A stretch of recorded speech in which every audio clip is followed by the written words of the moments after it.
Hii ni Arusha One Radio, mimi ni Awadhi Rashidi. Meja Jenerali Hussein Salami, kamanda mkuu wa Jeshi la Walinzi wa Mapinduzi ya Kiislamu ya Iran Sepa, amesema kuwa sasa Jamhuri ya Kiislamu ya Iran itaweza kupiga maeneo nyeti mno ya Israel kwa usahihi zaidi baada ya vikosi vya intelijensia vya Iran kufanikiwa kukomba hazina kubwa ya taarifa za siri za utawala huo wa Kizayuni na kuzihamishia nchini Iran. Meja Jenerali Salami ameyasema hayo katika barua aliyomwandikia Waziri wa Usalama wa Kitaifa Ismail Khatib, akimpongeza kwa kufanikisha kwa njia bora kabisa operesheni ya hivi karibuni ya kuiba hazina taarifa za kijasusi za Israel na kuzihamishia ndani ya Iran. Taarifa ya pigo hilo kubwa la kihistoria ambalo Iran imeipiga Israel zilianza kutangazwa siku ya Jumamosi zikisema kuwa maafisa wa ujasusi wa Tehran walifanikiwa kuingiza nchini Iran nyaraka za siri mno za Israel na taarifa nyeti za miradi ya nyuklia, ya kijeshi, ya kiusalama na miundombinu wa utawala wa Kizayuni. Kabla ya hapo, Baraza Kuu la Usalama wa Taifa la Iran lilikuwa limeonya kuwa Jamhuri ya Iran itavishambulia vituo vya siri vya nyuklia vya Israel iwapo utawala huo wa Kizayuni utafanya kitendo chochote cha uchokozi dhidi ya Tehran. Katika taarifa yake, baraza hilo limesema kuwa operesheni tata mno wa kiintelijensia maafisa wa Iran na mafanikio yao makubwa ni sehemu kuu ya mpango mahiri wa kiintelijensia wa Iran. Imeongeza kuwa sehemu nyingine kuu ya mpango huo ni pamoja na juhudi zisizo za kikomo za vikosi vya Iran za kuleta mlingano wa nguvu kiutendaji kulingana na udhaifu na nguvu za utawala ghasibu na waungaji mkono wake. Na makampuni ya kigeni yaliyokuwa na uwekezaji nchini Israel yameendelea kukimbia kutoka taifa hilo kutokana na ukosefu wa usalama wa biashara. Vyombo vya habari vya lugha ya Kiebrania vimeripoti kuhusu kukimbia kwa makampuni ya kigeni ambayo yalikuwa yakifanya kazi huko Israel kabla ya vita. Tovuti ya habari ya gazeti la uchumi la Maka imeripoti kuwa kampuni ya Marekani iliyokuwa ikifanya kazi Israel kwa miaka 5 ikiwa na mtaji wa dola milioni 100 imefunga shughuli zake na kukimbia kutoka Israel sambamba na kuwafuta kazi wafanyakazi wake wote. Ripoti hiyo iliyochapishwa katika chombo cha habari cha lugha ya Kiebrania imesisitiza kuwa John Granham, mkurugenzi mtendaji wa kampuni hiyo ya Marekani ya Sequel, aliwafahamisha wafanyakazi wa kampuni hiyo kuhusu suala hilo katika siku za hivi karibuni na kutangaza kwamba kuanzia sasa shughuli zote za kampuni hiyo zitafanywa nchini Marekani na kwamba kama italazimu idadi ya wafanyakazi wa kampuni hiyo watahamishwa Marekani, huku wengine wakipoteza kazi yao kuanzia mwezi ujao. Kwa mujibu wa duru za habari, wafanyakazi wa kampuni hiyo wanasisitiza kuwa wote wamefutwa kazi na kwamba wale ambao watahamishiwa Marekani watakuwa kwa muda mfupi na maalum na watakwenda huko tu kuhamisha uzoefu na watafutwa kazi na kampuni hiyo mara baada ya kuhamisha uzoefu wao. Mazingira nchini Israeli yanazidi kuwa hatari kutokana na mashambulizi ya makombora na ndege zisizo na rubani yanayofanywa na vikosi vya Yemen kama sehemu ya kisasi dhidi ya kampeni ya kuunga mkono watu wa Gaza. Na mashinikizo upinzani nchini Israeli ya kutaka kumpindua waziri mkuu wa Israeli Benjamin Netanyahu na baraza lake la mawaziri yameongezeka. Mashinikizo hayo sasa yanaonekana kushika kasi na kumfanya Netanyahu anayekabiliwa na kashifa nyingi za ufisadi kukalia kutikavu. Netanyahu anakabiliwa na shutuma kali kutoka kwa familia za mateka wa Israel, familia hizo zikimnyoshia kidole cha lawama kwa kushindwa kufikia makubaliano ya kumaliza vita na kubadilishana mateka na harakati ya mapambano ya Hamas. Familia hizo zikisisitiza kwamba shinikizo la kijeshi kwa ukanda wa Gaza litasababisha tu vifo vya mateka hao na sio kuachiliwa kwao. Wazayuni wamekusanyika mbele ya makao makuu ya chama tawala cha Likud dhidi ya waziri mkuu Benjamin Netanyahu na utendaji kazi wa baraza lake la mawaziri wakitaka kufikiwa makubaliano ya kubadilishana mateka na Hamas. Gazeti la Kizayuni la Yedoth Abronoth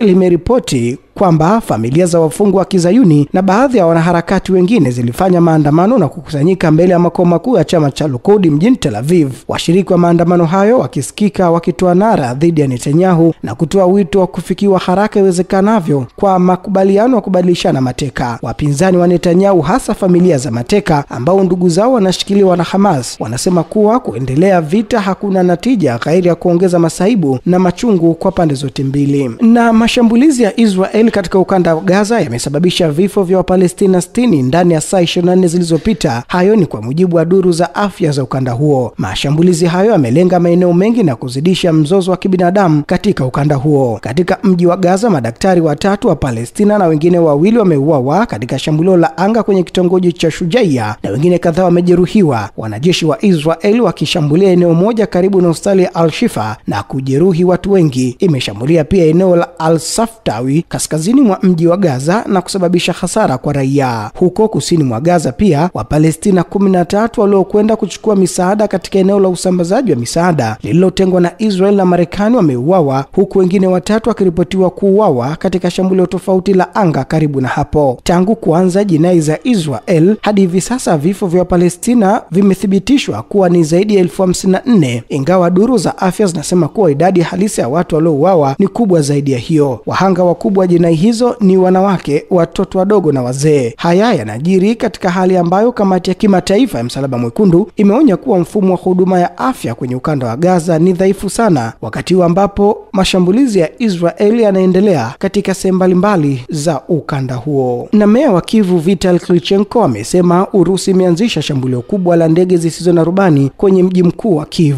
Shambulio hilo huko Odessa lililenga vituo vya matibabu na majengo ya makazi na kumuua mzee wa miaka 59 na kujeruhi wengine, Gavana Oleg Kipa alisema kwenye mtandao wa Telegram. Katika mji mkuu Kyiv, huduma za dharura zilihitajika katika wilaya 4 saa chache baada usiku wa Jumanne, Klitschko alisema kwenye mtandao wa Telegraph. Mashambulizi ya hivi punde zaidi yanatokea baada ya shambulizi kubwa zaidi la ndege zisizo na rubani Urusi dhidi ya Ukraine siku ya Jumatatu, ambalo Moscow ilisema ni hatua kulipiza kisasi kwa mashambulizi ya hivi majuzi ya Ukraine ndani ya ardhi yake. Baada ya operesheni ya Ukraine iliyopewa jina la Spiderweb kushambulia kambi za anga ndani ya Urusi tarehe 1 Juni, Rais Donald Trump alimpigia simu Vladimir Putin na kusema rais wa Urusi aliahidi kujibu vikali mashambulizi hayo. Meya wa Kyiv Vitali Klitschko ameomba wakazi wa mji huo kusalia majumbani mwao, walioshuhudia mashambulizi hayo wakisema kulikuwa na mlipuko kadhaa wa milio ya risasi. Shambulio hilo linafuatia kwanza kwa mabadilishano wa wafungwa siku ya Jumatatu ambayo yatajumuisha wafungwa wa kivita, wagonjwa na waliojeruhiwa vibaya walio chini ya umri wa miaka 25 na miili ya wanajeshi 12,000 kurejeshwa. Rais wa Ukraine Volodymyr Zelensky alisema mabadilishano hayo yatafanyika katika hatua kadhaa, akielezea kama mchakato mgumu wenye maelezo mengi nyeti. Gavana wa California amesema amearifiwa kuwa wanajeshi 2,000 zaidi watatumwa mjini Los Angeles kufuatia siku kadhaa za makabiliano kati ya waandamanaji na maafisa wa usalama kuhusu misako ya kuwakamata wahamiaji. Hilo limethibitishwa na utawala wa Trump. Msemaji mkuu wa ikulu wa Marekani Shane Parnell amethibitisha kuwa walinzi wengine watapelekwa mjini humo. Kwa agizo la rais, idara ya ulinzi inakusanya wanajeshi zaidi ya 2,000 wa California katika huduma ya usalama wa taifa kuwezesha maafisa utekelezaji wa sheria kwa ajili ya udumishaji wa usalama, Parnell alisema. Katika ujumbe wake kwenye mtandao wa X, makamu wa rais wa Marekani JD Vance amesisitiza kutumwa kwa wanajeshi ili kukabiliana na maandamano ya kupinga uvamizi wa wahamiaji huko Los Angeles. Utawala huu